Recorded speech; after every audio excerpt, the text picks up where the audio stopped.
Artinya secara tidak langsung Abang ingin menyampaikan bahwa investor jangan ragu. Ya. Kalau nanti pun masuk ada kekurangan, PLN bakal siap.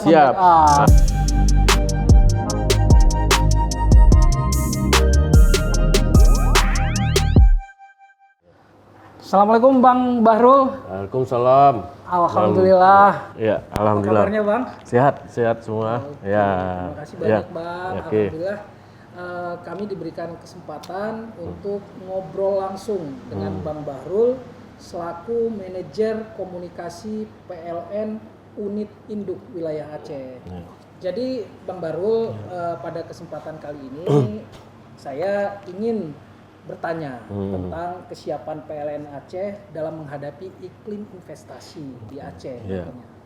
Tapi sebelumnya nih Bang, saya pribadi sih pengen mengapresiasi karena alhamdulillah luar biasa selama bulan Ramadan kemarin, ini khusus untuk di tempat tinggal saya sendiri itu sepertinya pemadaman listrik jarang sekali terjadi. Nah, ini kan suatu hal yang luar biasa. Ya, alhamdulillah ya.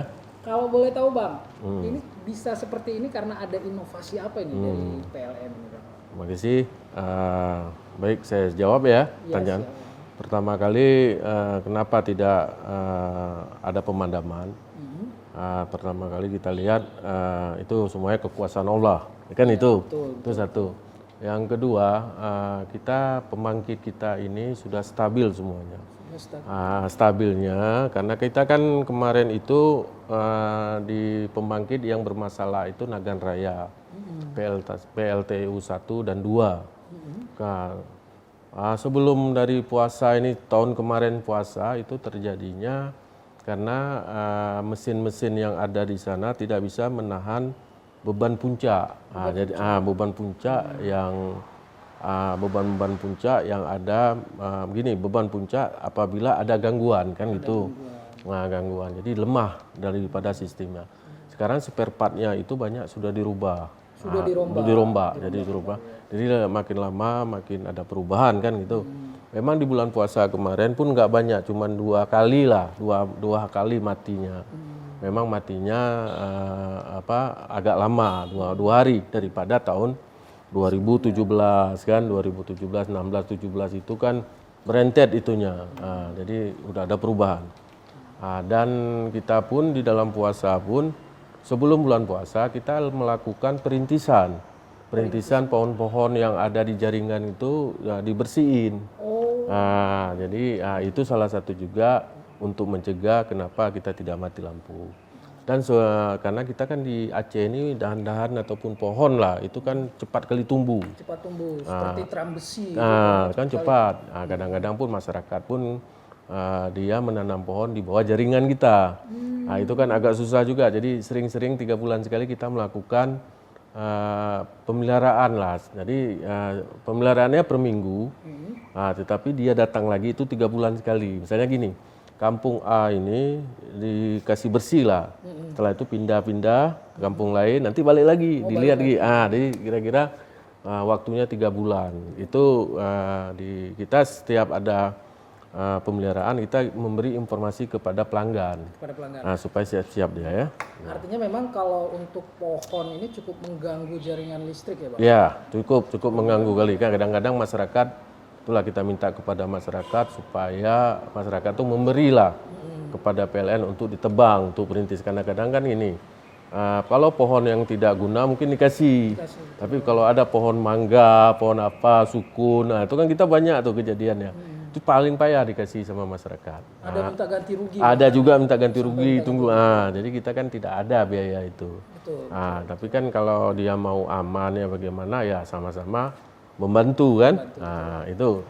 Dan yang selanjutnya pembangkit kita sekarang ini udah dibantu sama pembangkit dari Arun. Itu dulunya Arun 1 itu Arun yang pertama itu 148 MW. Jadi saya ceritakan juga, beban puncak kita itu ada 493 MW. Bang, mohon beban maaf puncak. Ini beban puncak maksudnya? Jadi beban puncak itu dari jam 6 sampai jam 8 atau jam 9. Pagi? Kalau pagi enggak beban puncak namanya. Malam hari. Malam hari, karena pemakaian kita kan pada malam hari itu kan banyak tuh pasti optimal. Kayak orang jualan apa kan, itu kan keluarga sudah berkumpul pasti Idul TV, Idul Asia, itulah namanya beban puncak. Tapi kalau pagi kan tidak ada beban puncak, stabil semua. Stabil ya. Ya, jadi beban puncak kita itu ada 493 setiap malam. Untuk seluruh Aceh. Seluruh Aceh itu yang pakai transmisi ataupun yang pakai isolated. 493 kira-kira yang pakai transmisi ada 400 MW. Yang 93 itu biasanya yang kayak pembangkit kecil. Oke. Pembangkit kecil. Sedangkan kita punya ini produksi itu di atas 500. 500 ya. 500 lebih. Jadi kita jadi kita produksi kita itu lebih tinggi daripada beban puncak. Jadi kita tidak susah khawatir apabila investor mau masuk, ya silakan aja, kita udah siap lah. Udah siap karena kita kan banyak sekarang, apalagi ke 2022 kita lihat sekarang ini kan Nagan Raya itu ada 400 MW mau lagi dikerjain. Itu yang di KKA yang di PLTA Pesangan itu ada 84. Gitu. Bang Bahrul, maaf nih, aku potong sedikit. Kalau untuk pembangkit listrik yang ada di provinsi Aceh itu, di Aceh ini, selain Nagan, selain PLTU Nagan, di mana aja Bang? Nah, jadi gini dia, sekarang yang pakai transmisi itu, pertama lagi Nagan. Nagan itu kan 12, itu beban produksi dia 120 MW. 120 MW. Itu yang kedua Arun 1, itu 184 MW. Dan Arun 2, 145 MW.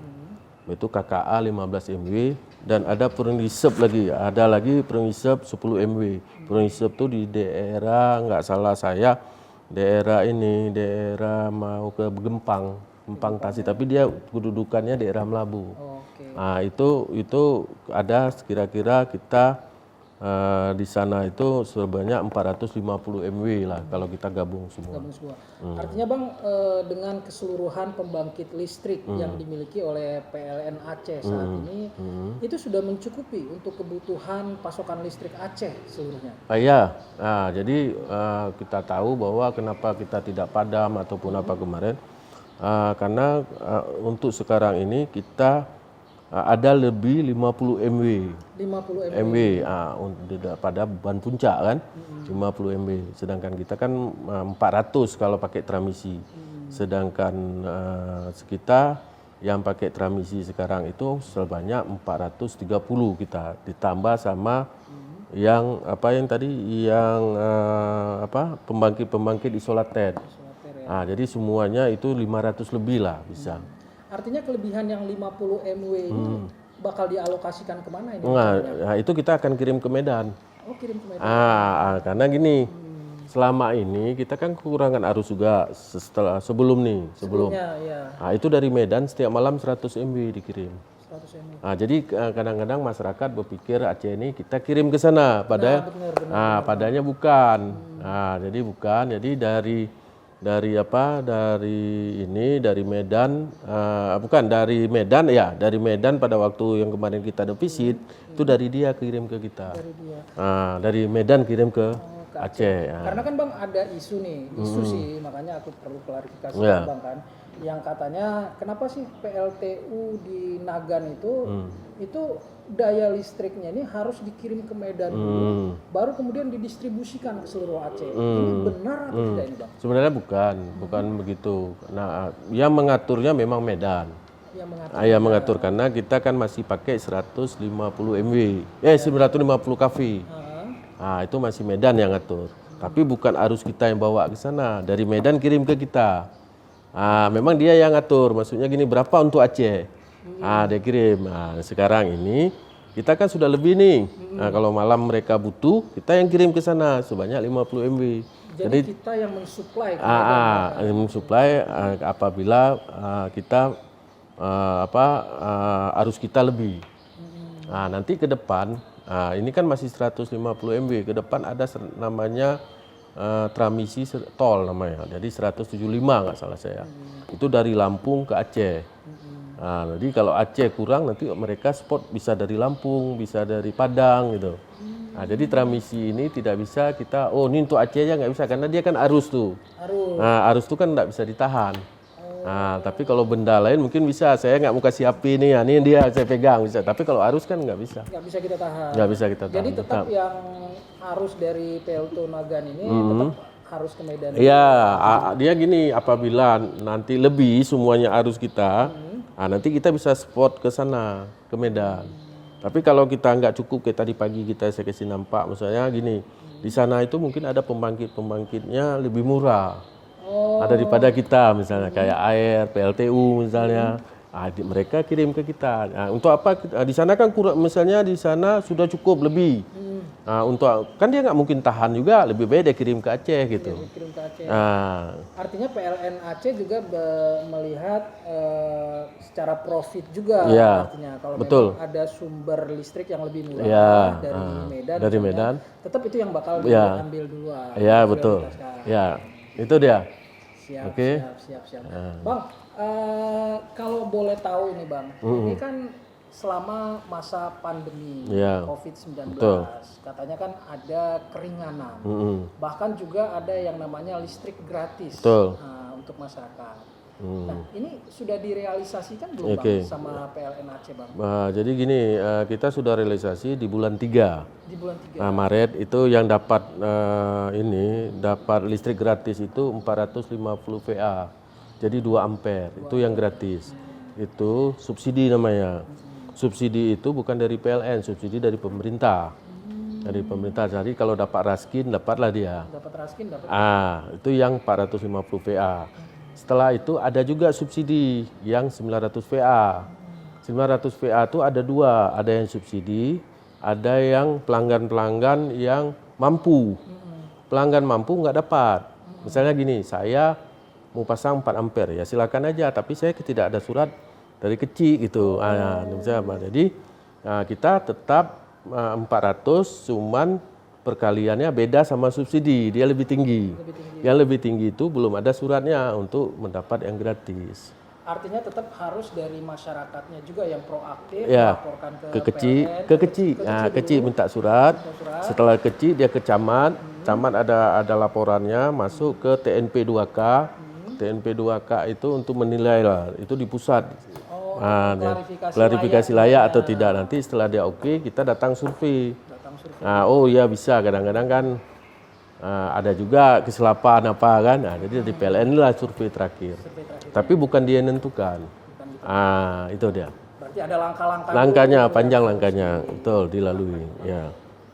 Gara-gara listrik gratis dan yang katanya ada subsidi ini Bang, jadi ada isu lagi nih yang berkembang. Isunya soal kenaikan listrik. Kenaikan listrik saat ini, bahkan sebagian masyarakat juga mengatakan, wah ini kenaikan listrik ini akibat digunakan untuk mensubsidi listrik gratis ini.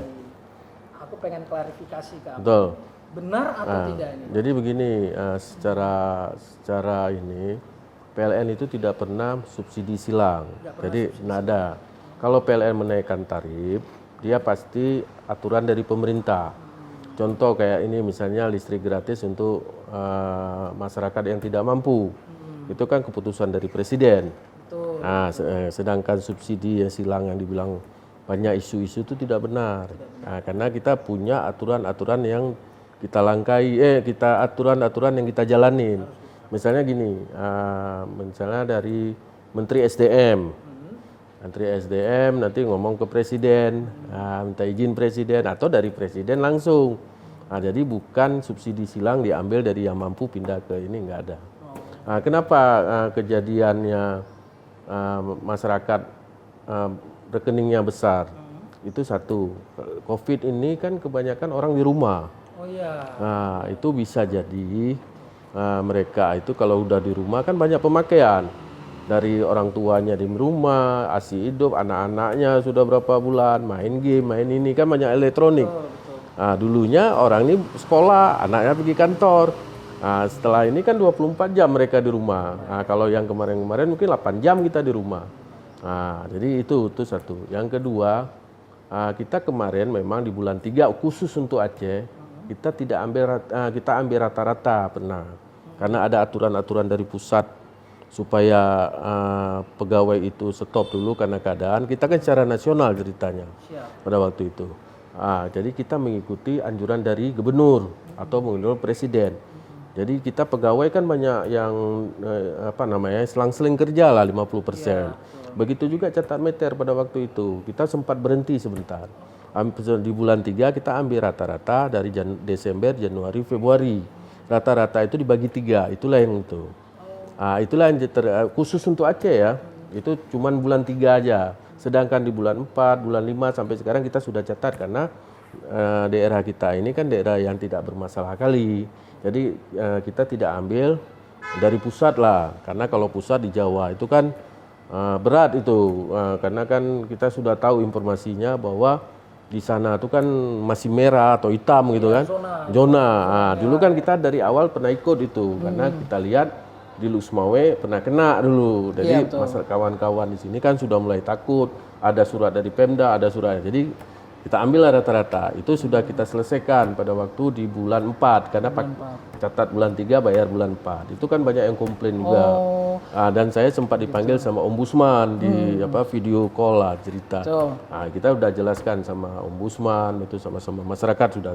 Jadi kita tidak pakai lagi dari pusat. Karena kita daerah aman gitu. Tapi kalau di Jawa tuh seluruhnya udah pakai tuh. Mungkin di Medan di mana tuh udah pakai gitu aturannya. Artinya di bulan 3 kemarin itu pembayarannya kurang, tapi ditagihkan di bulan 4 bisa jadi gitu. Jadi misalnya gini, di bulan 3 kemungkinan waktu dia kan kita nggak catat nih. Nggak catat ya.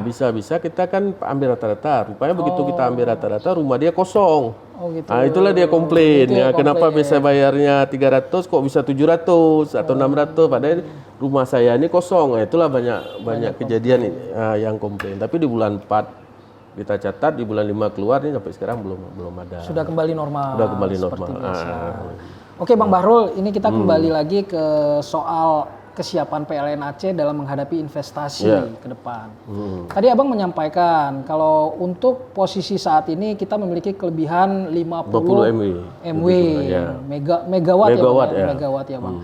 Dengan kelebihan 50 MW ketika nantinya ada investor yang masuk, apa sudah mencukupi itu Bang? Kita lihat kalau memang tidak cukup, PLN pusat itu pasti sudah siap. PLN pusat sudah siap. Sudah, karena kita kan aturan kan dari pusat. Contoh, kayak kemarin semen yang di Lawung. Kita kan sudah siapkan tuh yang di Ladong. Rupanya kan batal. Jadi kan terpaksa dipending tuh, pending sementara. Karena kan untuk apa banyak-banyak, sedangkan kita kan nggak berapa perlu. Dengan 50 MW aja masih cukup kan. Betul. Jadi itu. Jadi kalau ada nanti di Lawung jadi, mungkin kita akan nambah 100 MW di situ. Artinya secara tidak langsung Abang ingin menyampaikan bahwa investor jangan ragu. Kalau nanti pun masuk ada kekurangan, PLN bakal siap. Jadi PLN Aceh ini siap. Kalau bukan pun pembangkit kita di sini, kayak saya bilang, tramisi ini kan panjang. Pakai tramisi ini kan tramisi kita ini di wilayah timur sudah, sedangkan sekarang di wilayah barat itu dari Medan ke Subu Salam sudah. Sekarang dari Tapak Tuannya, dari Subu Salam Tapak Tuan belum. Itu Tapak Tuan Blampidi belum. Blampidi yang ke sini sudah. Jadi tinggal Tapak Tuan aja karena kan mungkin kondisinya kan gunung-gunung kan banyak. Kan agak geografis. Jadi mungkin targetnya mungkin dalam tahunnya atau tahun depan lah. Kalau itu masuk, alhamdulillah kali. Karena dia letter U. Letter U ini apabila rusaknya di sini dia bisa spot dari sini. Sekarang kan kita nggak bisa. Kalau ini rusak dari sini habis kita. Karena di sini dari Medan ini kan pembangkitnya banyak nih. Banyak tempatnya bisa diambil dari sini, dari barat, dari timur. Kok kita kan ngambilnya masih dari timur nih. Satu jalur. Apabila ini rusak, udahlah padamlah semua. Ya. Jadi ini kita doain tahun ini atau tahun depan yang bisa ini jadi. Itu yang dari daerah Tapak Tuan berarti yang Tapak Tuan supaya yang jadi belum. letter U itu. Letter U. Jadi kita doain dalam tahun ini atau tahun depan bisa selesai. Kita kayak Jakarta, kenapa Jakarta nggak banyak mati? Padahal kita lihat kondisinya pakai tramisi kan gitu. Tapi karena banyak jalur dia. Jalur ini Jakarta Utara diambil dari Jakarta Selatan. Ini jadi dia sebentar aja. bisa disupport dari daerah-daerah lain untuk kebutuhan itu, listriknya ya. Bang Bahrul, Ya. selain PLTU Nagan, itu kan PLTU pembangkit listrik tenaga uap. Ya. Sebetulnya kan di Aceh ini kita punya sumber daya alam lain yang bisa dijadikan sebagai pembangkit listrik. Oke.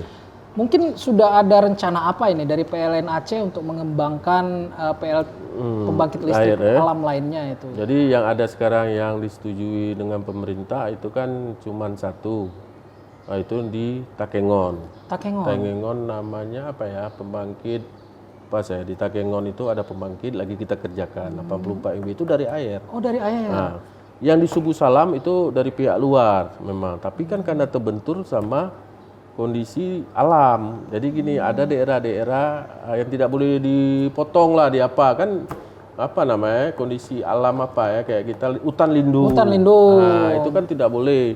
Ada udah pernah digugat tuh perusahaan tuh sampai kalah. Nah, di daerah Subu Salam nggak salah saya. Artinya di Subu Salam itu dari swasta, nanti dia bakal jual ke dayanya ke KWH. KWH. Ya. Nah, KWH. Oke, alhamdulillah Bang Pahrul, Ya. luar biasa informasinya. Harapannya ini kan sudah ada satu kepastian yang bisa kita sampaikan ke para investor ya kan, bahwa ternyata PLN Aceh ini sudah siap sudah siap sedari kini untuk mensupport investasi apa saja. Ya. Makasih Bang atas waktunya. Ya. Assalamualaikum Waalaikumsalam warahmatullahi warahmatullahi wabarakatuh. wabarakatuh. Oke. Alhamdulillah.